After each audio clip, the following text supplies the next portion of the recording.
ರವಿ ಅವರು ಹೆಬ್ಬಾಳ್ಕರ್ ಅವರ ಪದವನ್ನ ಬಳಸಿದ್ದಾರೆ ಅಂತ ಪದ ಯಾರು ಕೇಳಿದ್ರು ಅಂತ ನಾನು ನಿಮ್ಮನ್ನೇ ಪ್ರಶ್ನೆ ಕೇಳಬೇಕು. ಏಕೆಂದರೆ ಸಿ ಟಿ ರವಿ ಜೊತೆ 25 ವರ್ಷದಿಂದ ಒಟ್ಟಿಗೆ ಇದ್ದೀನಿ. ಸೊ ಹಾಗಾಗಿ ಹೆಣ್ಮಕ್ಳನ್ನ ಎಷ್ಟು ಚೆನ್ನಾಗಿ ಟ್ರೀಟ್ ಮಾಡ್ತಾರೆ ಅಂತಂದರೆ ನಾನು ಹತ್ರದಿಂದ ನೋಡಿದ್ದೀನಿ. ಅವರ ಪದ ಬಳಸಿದ್ದಾರೆ ಅಂತಂದರೆ ರಾತ್ರಿ ನಮ್ಮನೆ ಮುಂದೆ ಇಷ್ಟೊಂದು ಹೆಣ್ಮಕ್ಳು ಬಂದಿರ್ತಿರ್ಲಿಲ್ಲ. ಬೆಳಗ್ಗೆ ರಾತ್ರಿ ಅಂತ ಲೆಕ್ಕಿಸ್ದಲ್ಲೇ ಇಷ್ಟೊಂದು ಹೆಣ್ಮಕ್ಳು ನಮ್ಮನೆಗೆ ಬರ್ತಿರ್ಲಿಲ್ಲ. ಸೊ ಅವ್ರು ಒಂದು ಒಳ್ಳೆ ಸಂಸ್ಕಾರದಿಂದ RSS ಬ್ಯಾಕ್ಗ್ರೌಂಡಿಂದ ಬಂದಿರೋದು. ಸೊ ಅವ್ರ ಬಾಯಲ್ಲಿ ಇಂಥ ಶಬ್ದ ಬಂದಿರೋದು ನಮಗೆ ನಂಬಕ್ಕಾಗಲ್ಲ. ಹೆಂಗೆ ಬಿಂಬಿಸ್ತಾರೆ ಅಂದರೆ ಏನು ಬೇಕಾದ್ರೂ ಮಾಡ್ತಾರೆ, ಯಾಕಂದರೆ ಸರ್ಕಾರ ಅವ್ರಿಗೆ ಇರೋದ್ರಿಂದ.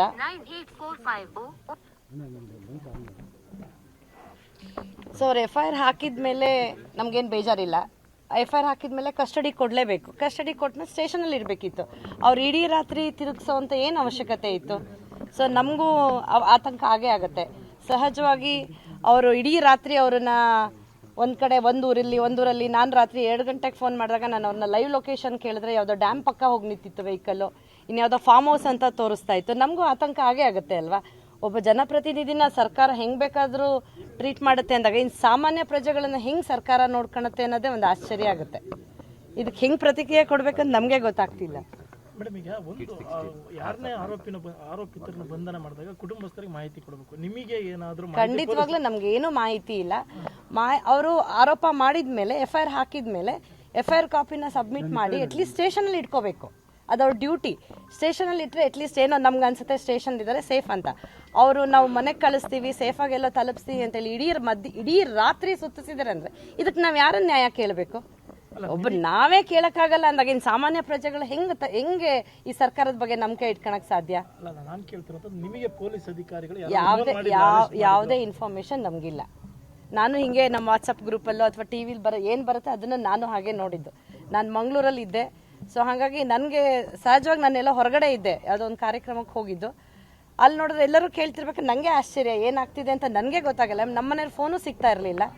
ಸೊ ನನಗೆ ಎಷ್ಟು ಆತಂಕ ಅಂತಂದರೆ ಸಹಜವಾಗಿ ಅವ್ರು ಏನು ಹೇಳಿದ್ದಾರೆ ಅಂತ ಅದಕ್ಕೆ ಅವ್ರು ಕೌಂಟ್ರ್ ಕೊಟ್ಕೊಂಡು ಅದಕ್ಕೆ ಅವ್ರು ಮಾಡಬೇಕು. ಅಲ್ಲಿ ಉತ್ತರ ಕರ್ನಾಟಕದಲ್ಲೇ ಅವ್ರದ್ದೇ ಅಧಿಕಾರ ಇದೆ. ಸಹಜ ಎಷ್ಟು ದಬ್ಬಳಿಕೆ ಮಾಡ್ತಾರೆ, ಇಲ್ಲ ಅಂತಲ್ಲ.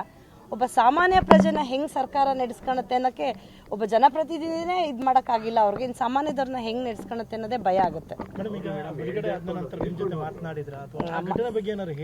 ಅವ್ರೇನು ಹೇಳಿಲ್ಲ. ನಾನು ಅವ್ರು ಕೇಳಿದೆ. ಅವ್ರಿಗೆಲ್ಲ ಪಿಕ್ಚರ್ಸ್ ನೋಡ್ತಾ ಇದ್ನಲ್ಲ, ತಲೆಯಲ್ಲಿ ಸ್ವಲ್ಪ ರಕ್ತ ಬ್ಲೀಡ್ ಆಗಿತ್ತು.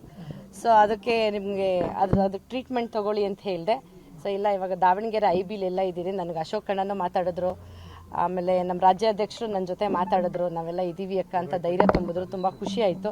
ಸೊ ನಮಗೇನು ಸಮಾಧಾನ ಅಂದರೆ ಎಲ್ಲರೂ ಅವ್ರ ಜೊತೆ ಇದ್ದರು. ನಮ್ಮೆಲ್ಲ ಹಿರಿಯ ನಾಯಕರುಗಳಿದ್ದರು, ಪಕ್ಷದ ಕಾರ್ಯಕರ್ತರುಗಳಿದ್ದರು. ಹೆಚ್ಚಾಗಿ ಎಲ್ಲದಕ್ಕಿಂತ ಹೆಚ್ಚು ಏನು ಅಂತಂದರೆ ನಮ್ಮನೆಗೆ ಸಹಜವಾಗಿ ಎಲ್ಲರೂ ಬರ್ತಾರೆ. ಕಾರ್ಯಕರ್ತರು ಅಂದರೆ ನಮಗೊಂದು ಶಕ್ತಿನೇ. ಅದು ನಮ್ಮ ಚಿಕ್ಕಮಂಗ್ಳೂರಲ್ಲಿ ಕಾರ್ಯಕರ್ತರೇ ನಮಗೊಂದು ದೊಡ್ಡ ಶಕ್ತಿ. ಯಾರಿದ್ದಾರೋ ಬಿಡ್ತಾರೆ. ಈಗ ನಾನು ಇಡೀ ದಿನ ಇರಲಿಲ್ಲ ನಿನ್ನೆ. ಸೊ ನನ್ನ ಮಗನ ಜೊತೆ ಅದೇ ಹೇಳ್ತಮ್ಮ, ಎಲ್ಲರೂ ಬಂದು ಕೇಳ್ತಾ ಇದ್ದಾರೆ ನಿನ್ನನ್ನು. ಇಡೀ ಟೀಮ್ ಬಂದಿದೆ ಅಮ್ಮ, ಕವಿತಾ ಆಂಟಿ ಬಂದಿದ್ದಾರೆ, ಅವ್ರು ಬಂದಿದ್ದಾರೆ, ಎಲ್ಲರನ್ನೂ ಕೇಳ್ತಿತ್ತು. ಸೊ ನಾನು ಹೇಳಿದೆ, ಪಾಪು ನಮ್ಮನೆಗೆ ಎಲ್ಲರೂ ಬಂದೇ ಬರ್ತಾರೆ ಖಂಡಿತ. ಯಾಕೆಂದರೆ ಪಪ್ಪ ಆ ಪ್ರೀತಿ ವಿಶ್ವಾಸ ಇಟ್ಕೊಂಡಿದ್ದಾರೆ. ಸೊ ಅದರಲ್ಲೂ ಹೆಣ್ಮಕ್ಳು ಎಷ್ಟು ಧೈರ್ಯವಾಗಿ ನಮ್ಮನೆಗೆ ಬರ್ತಾರೆ ಅಂತಂದರೆ ಎಷ್ಟು ರಾತ್ರಿ ಇದ್ರೂ ಬರ್ತಾರೆ. ಆ ಭಯ ನಮ್ಮಲ್ಲಿ ಇಲ್ವೇ ಇಲ್ಲ. ಯಾಕೆಂದರೆ ನಮ್ಮ ಮನೇಲಿ ಒಂದು ಕೆಲಸ ಮಾಡೋ ಹುಡುಗಿನೂ ನಮ್ಮ ಮಕ್ಳು ಏನಾದರೂ ಏಕವಚನದಲ್ಲಿ ಕರೆದ್ರೆ ಅವ್ರು ಹೆಂಗೆ ಕರಿಬೇಕು, ಭಾಷೆ ಮೇಲೆ ನಿಗಾ ಇರಲಿ ಅಂತ ಪ್ರತಿ ಸಲ ಅವ್ರ ಮಕ್ಕಳನ್ನೇ ಎಚ್ಚರಿಸ್ತಾ ಇರ್ತಾರೆ. ಹಾಗಾಗಿ ಅವ್ರು ತಪ್ಪು ಮಾಡಿದ್ದಾರೆ ಅನ್ನೋಕ್ಕೆ ನಂಬಕ್ಕೆ ಸಾಧ್ಯ ಇಲ್ಲ. ಸೊ ಯಾರಿಗೆ ಏನು ಅಪಾರ್ಥ ಮಾಡ್ಕೊಳ್ಳೋದು ತುಂಬ ಸುಲಭ. ಯಾರ ಬಗ್ಗೆನಾದರೂ ಏನಾದರೂ ಅವರೇ ಊಹಿಸ್ಕೊಂಡು ಮಾತಾಡೋದು ತುಂಬ ಸುಲಭ.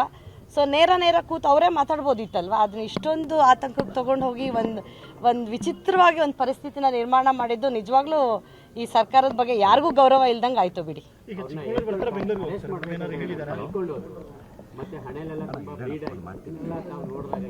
ನಾವು ಅದನ್ನೇ ಮಾಧ್ಯಮದಲ್ಲೇ ನೋಡಿದಲ್ಲ, ನೀವೇನು ತೋರಿಸಿದ್ರಿ ಅದನ್ನ ನಾವು ನೋಡಿದ್ವಿ. ಇಲ್ಲ, ನಾನು ಕೇಳಿದೆ ಚಿಕ್ಕಮಂಗ್ಳೂರು ಬರ್ತಾ ಇದ್ದೀರಾ ನೀವು ಅಂತ. ಇಲ್ಲ, ಬೆಂಗಳೂರಿಗೆ ಹೋಗ್ತಾರಂತೆ. ನಾಳೆ ಅವ್ರಿಗೆ ಮಂಡ್ಯದಲ್ಲಿ ಕಾರ್ಯಕ್ರಮ ಇದೆ, ಆದರೆ ನನಗೇನು ಆಯಾಸ ಆಗಿಲ್ಲ ಅಂತಂದರು. ಸೊ ನಾನು ಹೇಳಿದೆ ಏನಾದರೂ ಫಸ್ಟ್ ಏಡ್ ಟ್ರೀಟ್ಮೆಂಟ್ ತೊಗೊಳ್ಳಿ. ಯಾಕೆಂದ್ರೆ ನೆನ್ನೆ ಇಡೀ ಅವ್ರಿಗೊಂದು ಟ್ರೀಟ್ಮೆಂಟು ಕೊಟ್ಟಿಲ್ಲ ಬ್ಲೀಡ್ ಆಗಿದ್ದಕ್ಕೆ. ಸೊ ಏನೂ ಮಾಡಿಲ್ಲ. ಸೊ ಹಾಗಾಗಿ ಅದಕ್ಕೆ ಟ್ರೀಟ್ಮೆಂಟ್ ತಗೊಳ್ಳಿ ಅಂತ ಹೇಳಿದೆ. ಮತ್ತು ನೆನ್ನೆ ಇಡೀ ರಾತ್ರಿ ಊಟನೂ ಮಾಡಿಲ್ಲ ಅವರು. ಸೊ ಸ್ವಲ್ಪ ಆಯಾಸ ಆಗಿದ್ರು. ಸೊ ಹೇಳಿದೆ ಫ್ರೆಶ್ ಅಪ್ ಆಗಿ ನಾನು ಇನ್ನೂ ಬೆಂಗಳೂರು ರೀಚ್ ಆಗಿಲ್ಲ ಅಂತ ಹೇಳಿದ್ರು.